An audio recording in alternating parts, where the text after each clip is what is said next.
হন্তদন্ত হয়ে এক লোক ছুটে এলো নবীজি সাল্লাল্লাহু আলাইহি ওয়াসাল্লামের কাছে। এসে বলল, ইয়া রাসূলুল্লাহ, সর্বনাশ হয়ে গেছে, আমি তো ধ্বংস হয়ে গেলাম। নবীজি বললেন, কি হয়েছে তোমার? কেনই বা নিজেকে ধ্বংসপ্রাপ্তদের কাতারে ভাবছ? লোকটা বিমর্ষ হতাশায় বিহ্বল চেহারা নিয়ে বলল, ইয়া রাসূলুল্লাহ, আমি সিয়াম অবস্থায় স্ত্রীর সাথে মিলিত হয়েছি। আমি বড় গুনাহের কাজ করে ফেলেছি। আমার ভয় লাগছে ইয়া রাসূলুল্লাহ। আল্লাহ যদি আমার এই পাপ ক্ষমা না করেন তাহলে তো আমি চির দুঃখের স্থান জাহান্নামে নিক্ষিপ্ত হব। লোকটাকে অভয়বাণী দিয়ে নবীজি বললেন, তুমি এর কাফারা হিসেবে একজন কৃতদাস মুক্ত করে দাও। ইয়া রাসূলুল্লাহ, কৃতদাস মুক্ত করব এত সামর্থ্য তো আমার নেই, লোকটা বলল। লোকটার কথা শুনে নবীজি বললেন, তাহলে টানা 2 মাস সিয়াম রাখো। ইয়া রাসূলুল্লাহ, এটাও তো আমার পক্ষে সম্ভব নয়। তাহলে 60 জন মিসকিনকে দুবেলা খাবার খাওয়াও। আশা করা যায় এই কাফারার বদৌলতে আল্লাহ তোমাকে মাফ করে দেবেন। লোকটি এবারও লজ্জাবনত হয়ে বলল, ইয়া রাসূলুল্লাহ, আমার কাছে যে এই পরিমাণ অর্থ বা খাবারও নেই। লোকটা ছিল নিতান্তই দরিদ্র। গুনাহ মুক্তির আশায় 60 জন মিসকিনকে দুবেলা খাবার খাইয়ে সিয়াম ভাঙার কাফারা যে আদায় করবে সে সামর্থ্য তার কোথায়? কাফারার কথা শুনে লোকটার চেহারায় বিষণ্ণতার ছাপ যেন আরও প্রকট, আরও দীর্ঘ হয়ে উঠল। নিজের দরিদ্র এবং অপারগতার কথা স্বীকার করে লোকটা গভীর অনুনয়ের সাথে নবীজিকে বলল, কাফারা দেওয়ার কোনো সামর্থ্য আমার নেই ইয়া রাসূলুল্লাহ। নবীজি সাল্লাল্লাহু আলাইহি ওয়াসাল্লাম গোটা একটা জনপদে বিশাল এক জনগোষ্ঠীর অভিসংবাদিত নেতা তখন।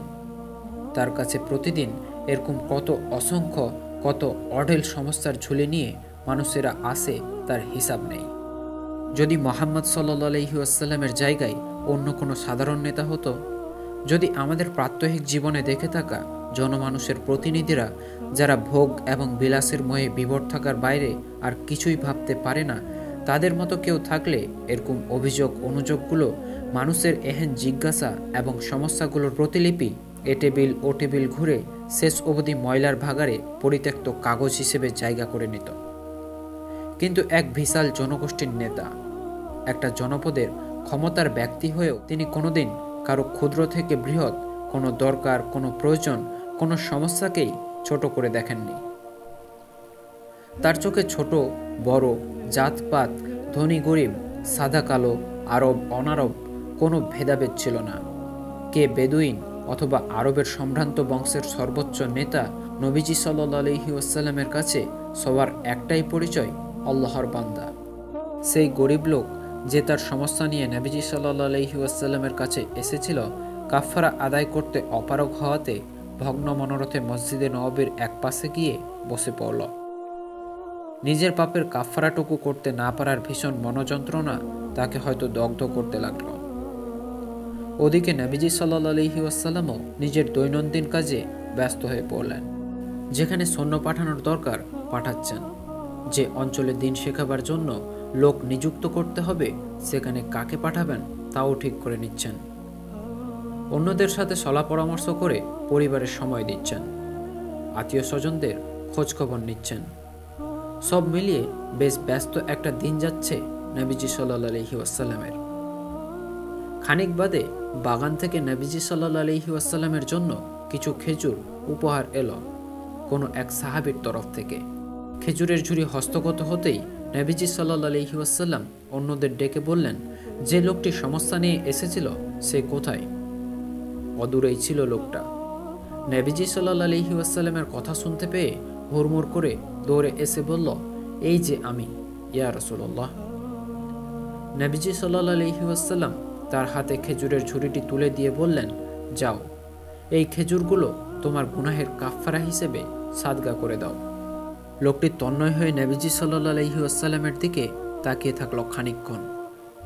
এত কাজ, এত ব্যস্ততা, এত ঝুটঝামেলার মাঝেও তার মতো এক নিঃস্ব অসহায়ের কথা তিনি মনে রেখে দিয়েছেন এবং নিজের জন্য আসা উপহারটুকু তার হাতে তুলে দেওয়ার ব্যাপারেও এতটুকু কার্পণ্য যে করেননি। এতেই তার মুগ্ধতার রেশ কাটছে না। সত্যি এই যে মহান নবী। নিজেকে সামলে নিয়ে লোকটা বলল, ইয়া রাসূলুল্লাহ, কার কাছে সাদকা করব? এ অঞ্চলে আমার চাইতে বেশি অসহায়, অতিশয় নিঃস্ব কাউকে তো আমি চিনি না।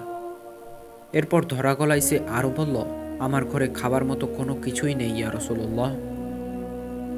নবীজি এবার হেসে বললেন, তাহলে এগুলো তুমি তোমার পরিবার নিয়ে খেলেই সাদগা হয়ে যাবে।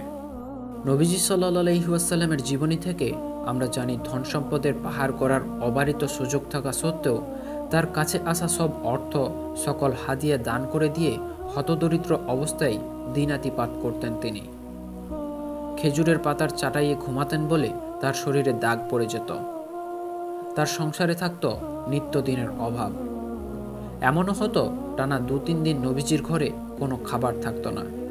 পানি খেয়ে দিন কাটাচ্ছেন তিনি পরিবার সমেত। একদিন ফজরের সালাত পড়ে এসে আয়েশা রাদিয়াল্লাহু আনহার কাছে জানতে চাইলেন, খাবার মতো ঘরে কি কিছু আছে? আয়েশা রাদিয়াল্লাহু আনহা জবাবে বললেন, না, আজকে ঘরে খাবার মতো কিছুই নেই। ঘরে খাবার মতো কিছুই নেই শোনা মাত্র নবীজি সাল্লাল্লাহু আলাইহি ওয়াসাল্লাম বিচলিত হননি, বরং আয়েশা রাদিয়াল্লাহু আনহাকে বললেন, ও তাই, আচ্ছা, কোনো সমস্যা নেই, তাহলে আজকে আমি সিয়াম রেখে দিলাম। একটি শক্তিধর রাষ্ট্রের অধিপতি তিনি, একটি শক্তিশালী বাহিনীর সর্বাধিনায়ক। এমন একটা মানুষের ঘরে সকাল হলে খাবার মতো কিছু থাকতো না, আজকের কোনো আইসি বিশ্বনেতার ব্যাপারে সেটা কল্পনা করা যাবে? কিন্তু নবীজি সাল্লাল্লাহু আলাইহি ওয়াসাল্লামের দিনগুলো কাটত এভাবেই মানবেতর। এমন দুঃখ আর কষ্টে ভরা যার সংসারের গল্প, সেই তিনি উপহার হিসেবে পাওয়া খেজুরের ঝুড়ি অন্য একজনের হাতে তুলে দেন কেবল তাকে একটা গুনাহ থেকে বাঁচিয়ে দেওয়ার জন্যে। ঘরে খাবার নেই জেনে নিজের জন্য আসা খাদ্যদ্রব্য অন্যজনের হাতে তিনি হাসি মুখে তুলে দিলেন, অথচ তার ঘরে নিত্য টানা পড়েন। ঘরের হাড়ি শূন্য রেখে অন্যের হাড়িতে দুহাত ভরে দান করতে পারতেন তিনি যে ধরনের তরেই নাজিল হওয়া এক নবী, রহমাতুল লিল আলামিন।